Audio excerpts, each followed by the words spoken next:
Triangle, working our way deeper and deeper to explore its darkest corners, tackling some of the Triangle's greatest mysteries. When the water is fully drained, what will we find at the bottom of the Bermuda Triangle?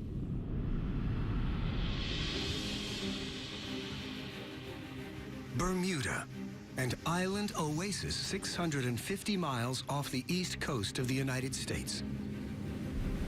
For centuries, it's been a refuge for Atlantic shipping, but the island's waters conceal a deadly threat. At the same time as being incredibly attractive, Bermuda also represents a serious no-go area for mariners without specific Bermuda experience. Bermuda's name comes to strike fear into the hearts of sailors and earns a reputation as the Isle of Devils. The paradox of Bermuda's paradise is that it was literally a ship's graveyard for its first 200-300 years. As custodian of the wrecks, Philippe Rouja tracks and monitors Bermuda's historic shipwrecks. And there are plenty to keep him occupied. In fact, these waters may have claimed up to 300 vessels. Why have so many ships perished in these crystal clear seas, so close to land? Philippe sets out to visit several wrecks that could shed some light on this mystery.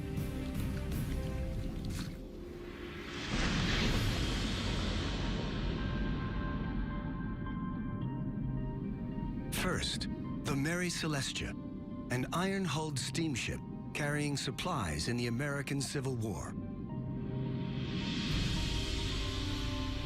She left Bermuda, she came down South Shore and came to her demise right here, which is a very curious thing because we're literally only 800 meters from shore. And it happened on a flat, calm day. There's a lot of intrigue about it. Trying to figure out just how this came to be. She lies only about 50 feet down. The ship's distinctive paddle wheel is still recognizable.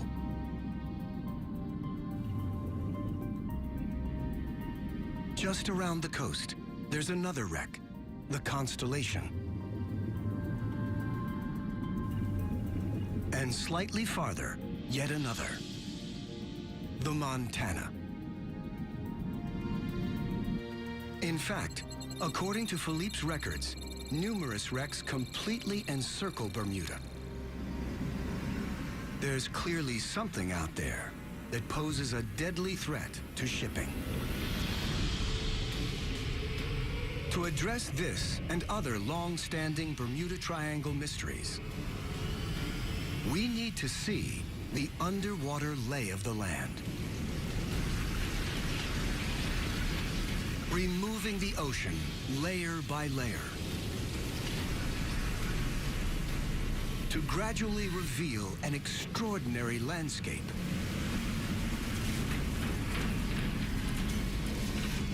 Never seen before.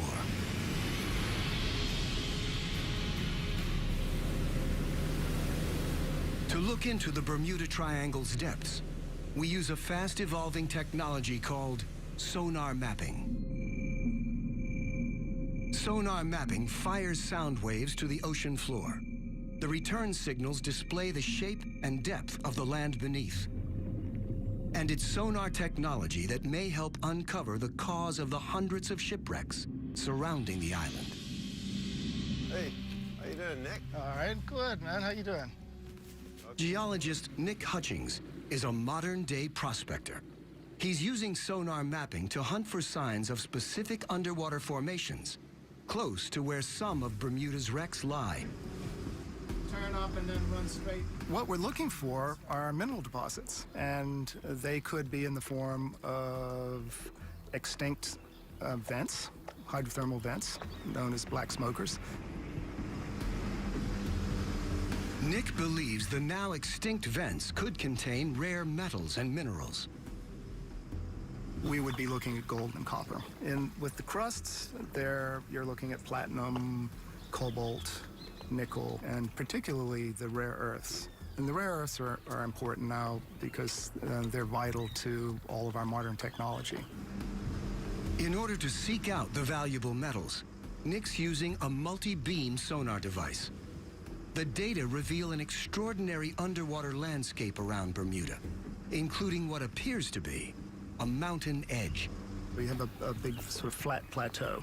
We'll steam out to what we call the edge. You get to the side and then it runs down at a slope of about 60 degrees. And that run down 350 fathoms. Why are we finding the edge of an underwater mountain just off the coast of Bermuda? To find out, we need to see the bigger picture. The latest sonar data from all around Bermuda allow us to virtually drain this entire area. With the water gone, the tiny island appears to perch on a spectacular mountaintop, a seamount 2.5 miles high, all alone in the middle of the Atlantic Ocean. So how did it get here? The reason why the island is here today is because of a very significant volcanic eruption that took place in this relatively isolated spot in the ocean plate that stretches from the earliest phase of development of the Atlantic Ocean. The volcano grew bigger and bigger over millions of years until it finally towered above the ocean's surface. It erupted and completed a huge volcanic island that would have stuck up 3,000 or 4,000 feet above current sea level now.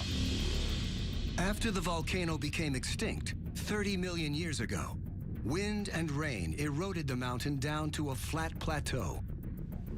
Then, as sea levels rose after the Ice Age, Bermuda was left as a small island on top of the seamount. Today, reefs have built up on the slopes of this ancient volcano and now surround most of Bermuda.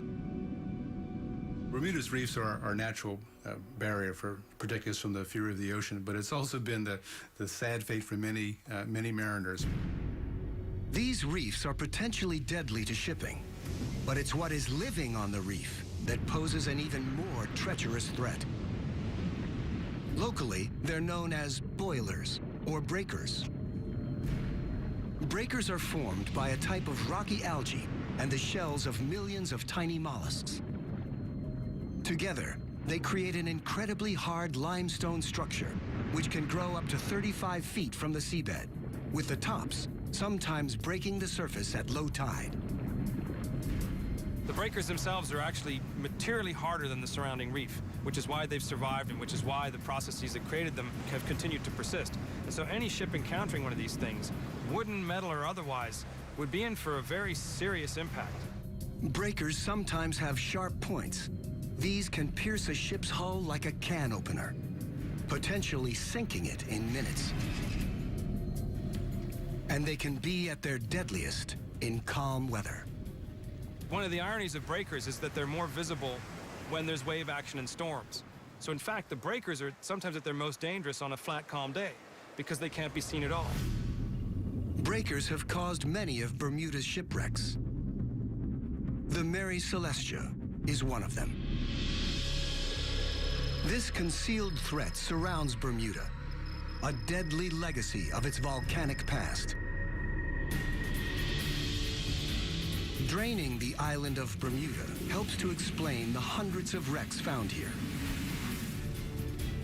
But this is only one small corner of a vast triangle that stretches from Bermuda at the northern point to Puerto Rico in the south, with the Florida coast forming the western tip.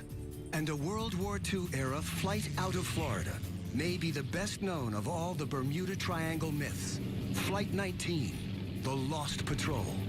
Now, a dive team prepares to go in search of an aircraft involved in the baffling events of that day. As we drain deeper, new discoveries may finally help solve this mystery. December 5th, 1945. 5 Avenger torpedo bombers take off from Fort Lauderdale Naval Air Station in Florida. Flight 19, as it's codenamed, is a routine navigation training mission along the Atlantic coast. In command is U.S. Navy Lieutenant Charles Taylor, a highly experienced airman. He's led dozens of training missions, but is unfamiliar with this particular stretch of coast. Midway through the mission, things start to go wrong. Lieutenant Taylor reports trouble with his compasses. With the weather deteriorating fast, they're soon hopelessly lost. A PBM-5 Martin Mariner sets out on a rescue mission to locate the flight and guide the pilots back home.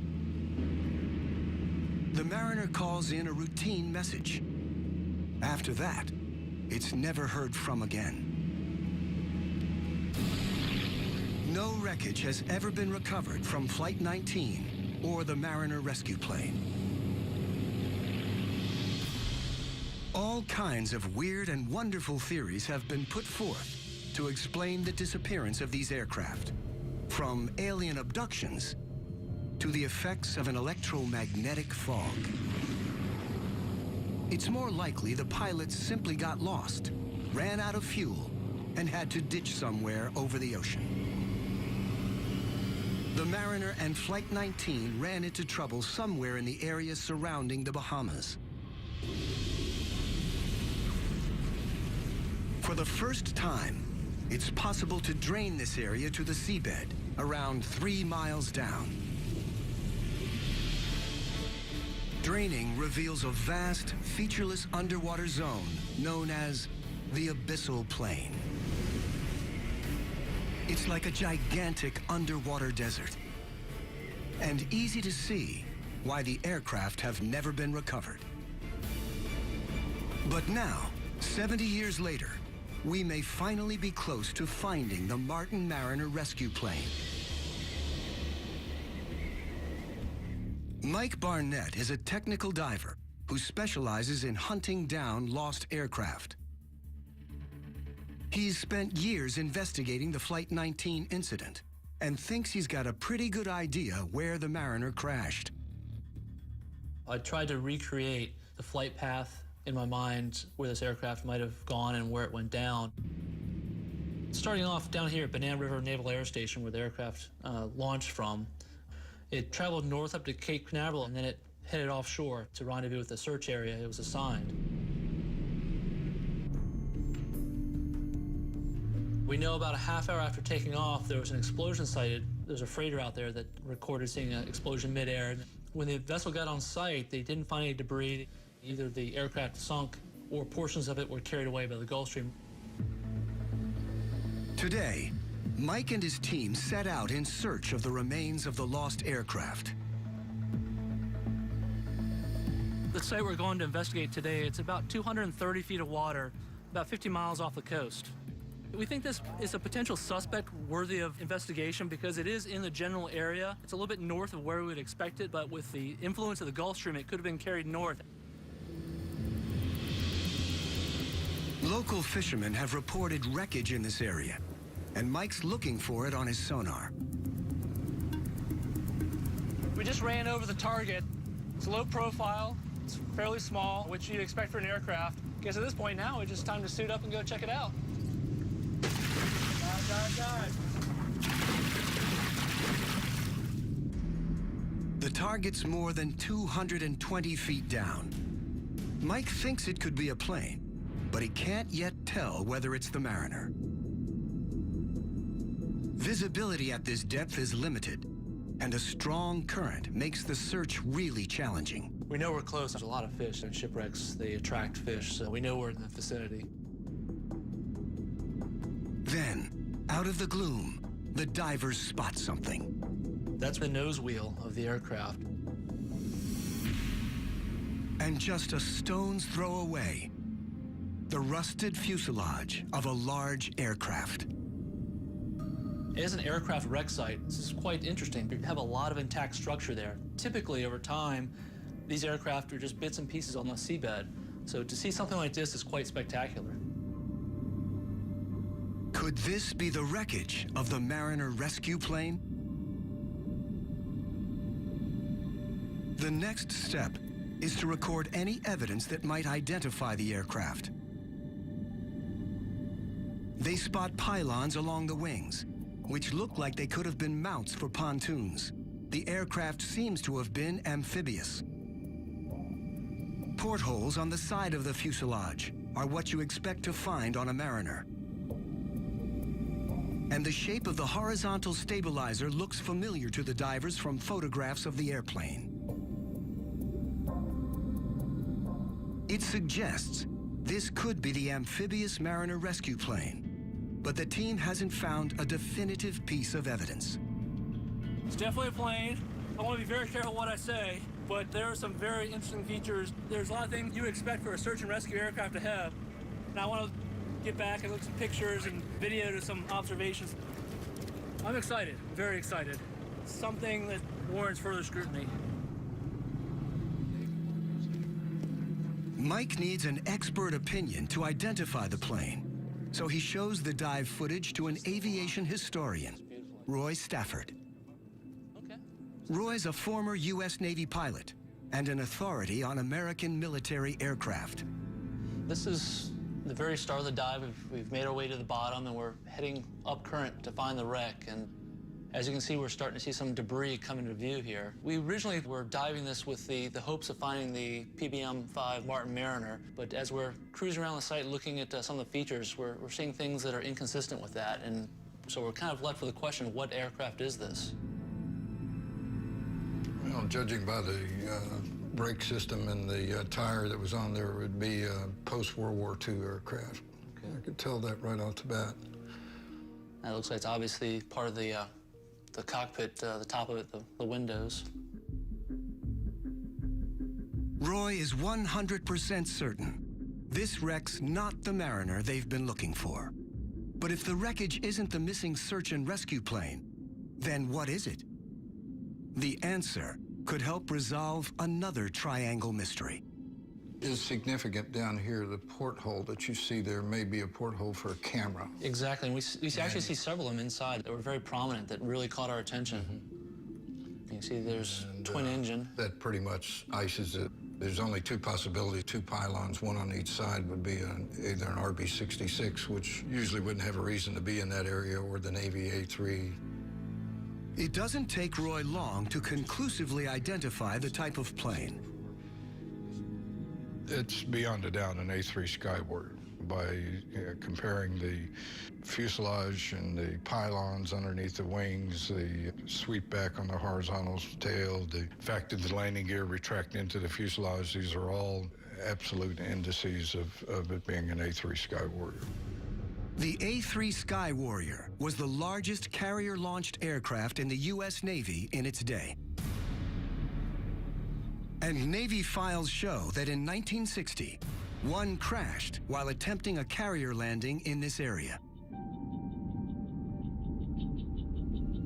It's highly likely that this is the wrecked A3 that Mike and his team have tracked down. But Flight 19 and the Mariner rescue plane remain lost. The search continues to find this aircraft. We know it's out there. It's just a matter of finding the exact place. If we were to drain the vast abyssal plain around the Bahamas, somewhere out there we'd almost certainly find the Lost Patrol. And based on the condition of other wrecked planes found on the sea floor, this is how we'd expect them to look after 7 decades in the sea. As we drain even more water from the Bermuda Triangle and head deeper, we'll encounter other bizarre phenomena. In the Bahamas, ancient tales speak of sea monsters hidden in deep underwater caves, beasts that consume people and ships. Now scientists are uncovering the extraordinary truth behind these legends.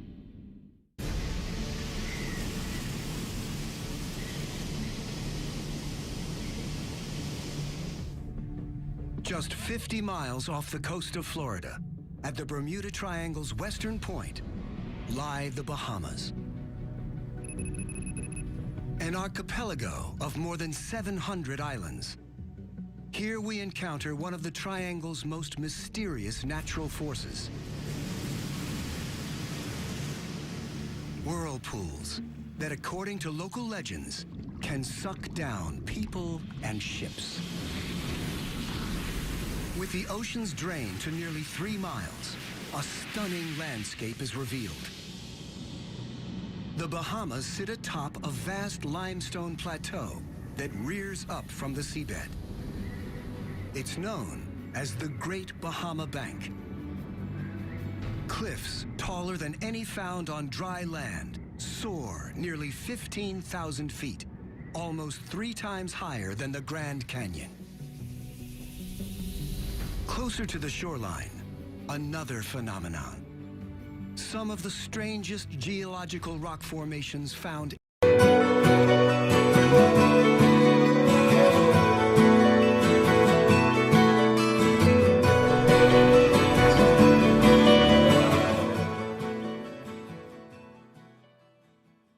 anywhere in the world. They're called the blue holes. Gigantic underwater cavities extending hundreds of feet below sea level. Dean's Blue Hole is the biggest and deepest of them all. Tom Iliff is one of the world's leading blue hole experts and well aware of the dangers. There have been instances where people get too close to the edge, and there's a very steep slope of sand that drops down into the blue hole. If you're not careful, one step over the ledge and you go sliding down into it.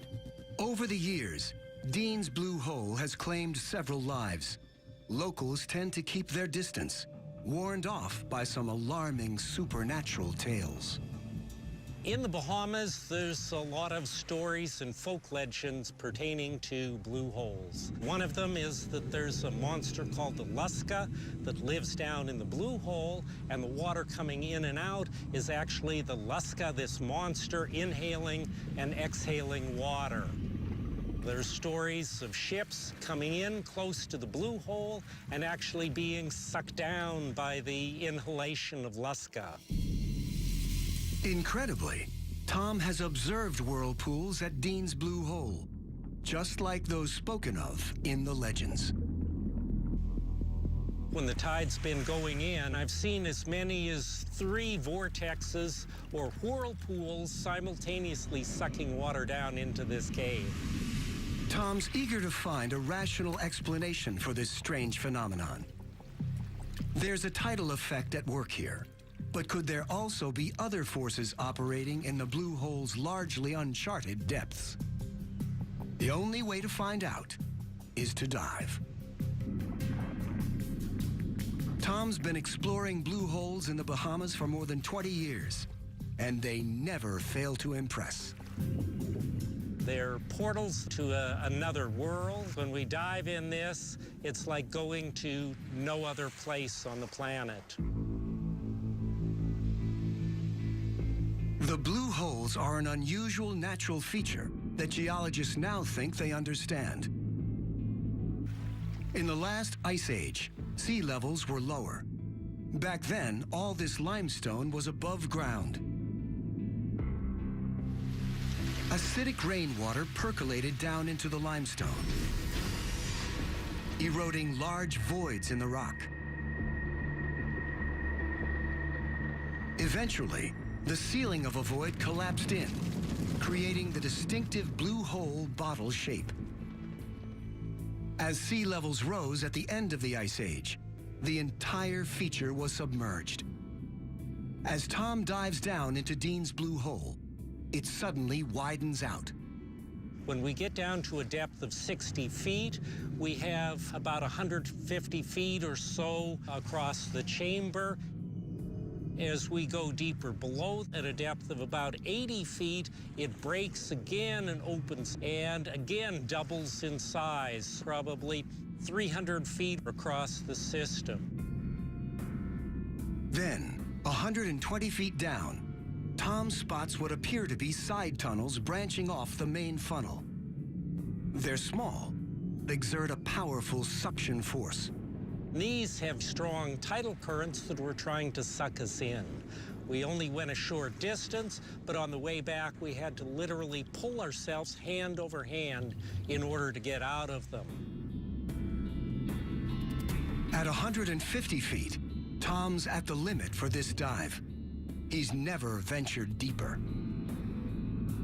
A tiny number of expert divers have braved it, one descending to an incredible 663 feet.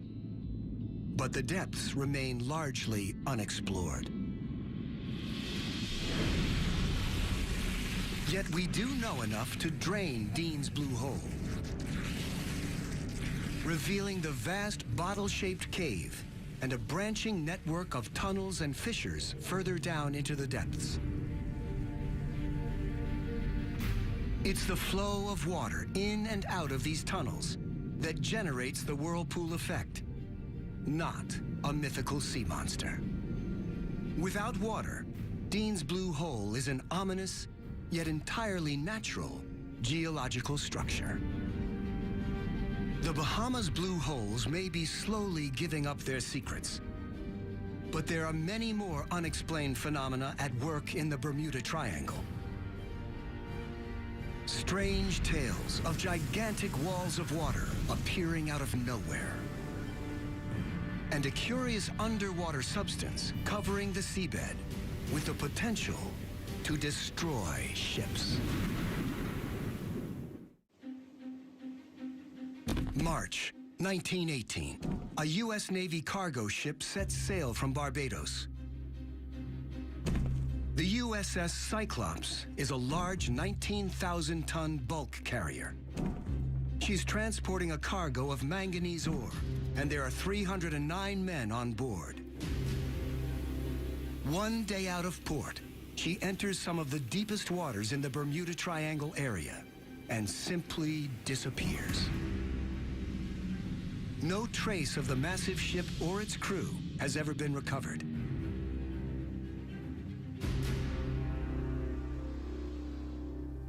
For Marvin Barash, the story's linked with personal tragedy. My great-uncle, Lawrence Merkel, was a fireman on board the ship. He was in his early 20s, and he was among the 309 lost. Typically, when ships are lost, something is found. Whether it's part of a lifeboat, whether it's some cargo, some piece of wreckage, something turns up eventually. In her case, nothing. The absence of any scrap of wreckage soon gives rise to some wild theories. All kinds of bizarre stories came out. There was a Washington, D.C. newspaper that claimed that she had been taken over and had been turned into a pirate ship and was running in Amazon waters. Others were saying that she had been taken over by a German submarine, even as far as gigantic sea life, like octopus. There were some pictures of such incidents in some newspapers across the country. Marvin has devoted his life to finding out what really happened to the Cyclops. He's scoured every document and record linked to the ship. It's taken decades of painstaking research, but he now believes he's identified a fatal weakness in the ship's design. She was at one time the largest and fastest U.S. Navy ship afloat. She had a flat bottom. She rolled quite easily. And on one day, she rolled approximately 50 degrees one way and in the high 40s the other way.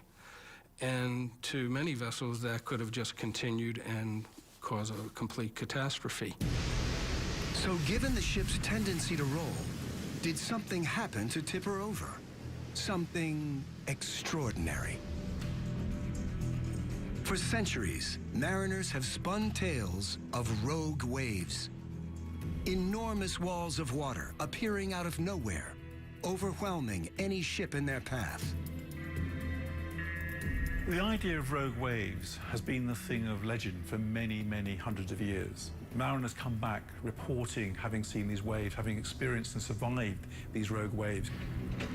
According to Dr. Simon Boxall, these old tales can no longer be ignored. By using satellites, we can observe the entire world in a few days. And so we have, over the last 20 years, observed and measured freak waves, which are, in some cases, in excess of 100 feet. So they do exist. Supersized waves have occasionally been captured on film. This one, in the winter of 2012, slammed into an emergency response vessel in the North Sea.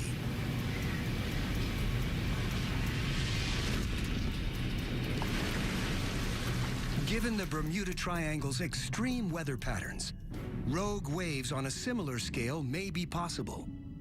You have North Atlantic, you have equatorial storms, the hurricane system's coming through on a regular basis, and you've got storms coming off the Gulf of Mexico. And these come together to create a very confused and a very turbulent sea with freak waves. So did the Triangle's turbulent seas produce a freak wave large enough to sink the Cyclops?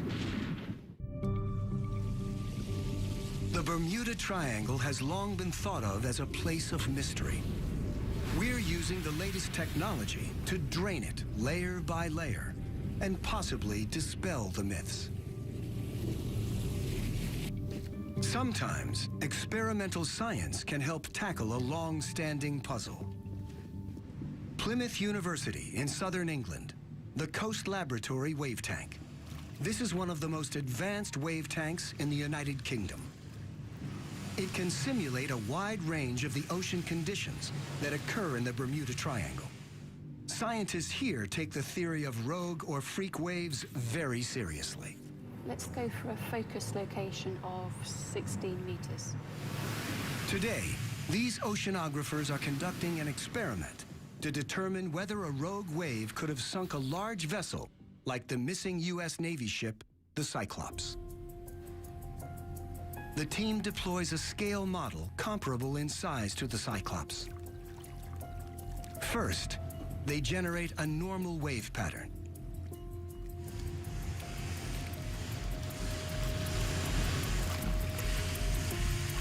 With waves the equivalent of 25 feet high, the vessel remains stable.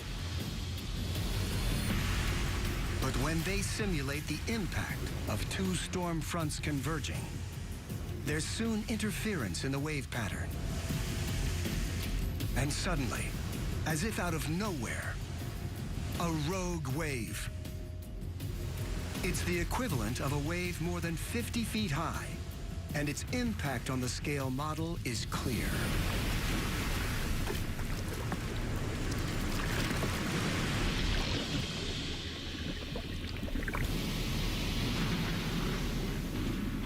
So there is evidence that a rogue wave could theoretically have sunk the Cyclops.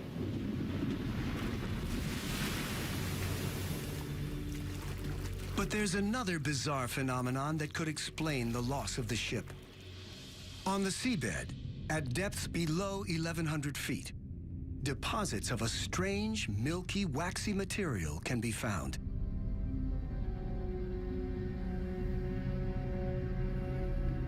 A single patch can cover an area bigger than Manhattan. It's a substance called methane hydrate. These methane hydrates are formed as a result of material from the surface, organic material, dead fish, dead plants, plankton, sinking to the seafloor and then degrading through bacterial decay, microbial decay. This footage shows actual clumps of methane hydrate on the seabed. Methane can also get trapped in pockets beneath the ocean floor. 1981, in the South China Sea, a drill ship hit a shallow gas pocket, causing a blowout. As gas bubbled to the surface, it made the ship unstable, leading it to capsize and eventually sink. Any large-scale disturbance on the seabed, such as an earthquake or landslide, could dislodge a substantial slab of methane hydrate, which turns to gas as it floats to the surface. So a methane hydrate release could potentially have caused the USS Cyclops to capsize, especially given that her design left her prone to rolling. But the only way to determine what really happened to the ship is to find her wreckage. Having studied as much as I could about approximately how far the ship may have made it from her departure point, I think she probably was about a day out of port, and she probably wound up around the northwest area of Puerto Rico. Marvin's hopeful that the wreckage site may one day be found. To find the resting place of Cyclops and my great-uncle and all the others who served with him would mean a lot. But if Marvin's calculations are correct, the ship won't be easy to recover. Draining the area reveals a trench up to 5 miles deep. The Puerto Rico Trench. This is where the triangle reaches its deepest point. In fact, it's the deepest point in the entire Atlantic. As scientists explore the massive underwater feature, they're finding it could conceal the deadliest of all the Bermuda Triangle's secrets. The source of a potentially devastating tsunami. The deepest part of the Bermuda Triangle, the Puerto Rico Trench, may conceal its deadliest secret. So scientists race to explore this inaccessible underwater region. Here, in the National Geographic Society's remote imaging laboratories, they've developed a radical new technology for filming the deep ocean. It's called drop cam. All right, perfect, good to go. After years of development, lead engineer Eric Birkenpass tests his camera in the ocean off Chile. It's unpowered. A heavy weight pulls the camera down. There was still a lot of butterflies in our stomach when we actually threw it over the side into the real ocean. When the team deploys it in the Puerto Rico Trench, it takes an hour and a half to travel the 5 miles to the bottom. It's programmed to spend several hours more on the ocean bed, then resurface and transmit its position. There's a huge sense of relief when you first hear that VHF beacon on your radio transmitter and you see that satellite fix. These are among the first images from the bottom of the Puerto Rico Trench, 5 miles straight down. The Deep Sea Imaging Project has given us a window into one of the great unexplored regions of planet Earth. But their images are a series of snapshots, capturing an area of just a few square feet at a time. In order to drain the whole Puerto Rico Trench, we need much more data. U.S. Geological Survey scientist Yuri Ten Brink is attempting to map the entire feature and believes there's a pressing need to do so. We started researching this trench because it is very similar geometrically to the Sumatra Trench, where the 2004 Sumatra earthquake and big tsunami happened. And that was a big worry here because a magnitude 9 earthquake on the Puerto Rico Trench can unleash a tsunami that will hit the U.S. East Coast and even Europe. Yuri's team deploys remotely operated underwater vehicles called ROVs to scan the trench and assess the tsunami threat level. The ROVs fire sonar pulses to obtain as accurate a readout as possible. Their 3D mapping reveals the sheer sides of vast underwater canyons. In some of the valleys and rifts, there are sometimes walls that can be like 1,000-meter high or something like that.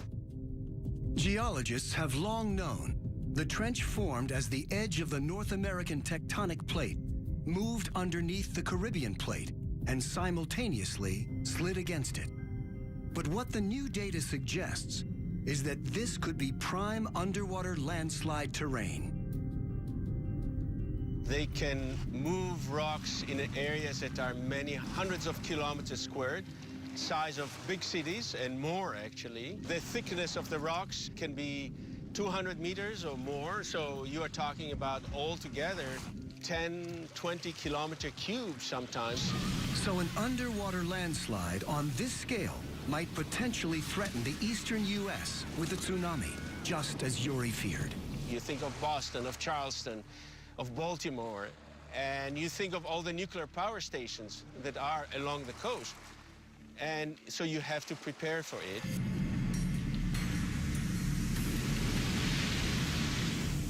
The terrifying impact of a tsunami on an insufficiently protected nuclear power station is now understood. Following the 2011 Fukushima disaster, for an equivalent tsunami to reach the U.S., there would have to be a magnitude 9 earthquake in the trench.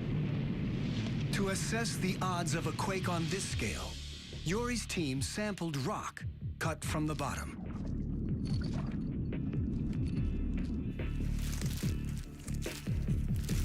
Back in the lab, they were able to reach conclusions about the threat to East Coast residents and those living closer to the trench. From our current understanding, we are not sure that it's capable of such large earthquakes. That not to say that it's not capable of big earthquakes, magnitude 8 to 8.5. That could also happen. They may not hit the U.S. East Coast, but they will still cause tremendous damage in the Caribbean. It's also possible that an earthquake centered in the trench could trigger a methane hydrate release, a further clue that these may be responsible for some of the area's notorious disappearances. Yuri's completed data allow us to drain 500 miles of the Puerto Rico Trench. Given its vast scale and immense depth, it's perhaps no surprise many of the triangle's missing ships and planes remain lost. There are spectacular sheer cliffs several miles high. It's truly an awe-inspiring landscape at the very bottom of the Atlantic Ocean. 5 miles down. Draining the Bermuda Triangle has shown a stunning range of highly varied terrain.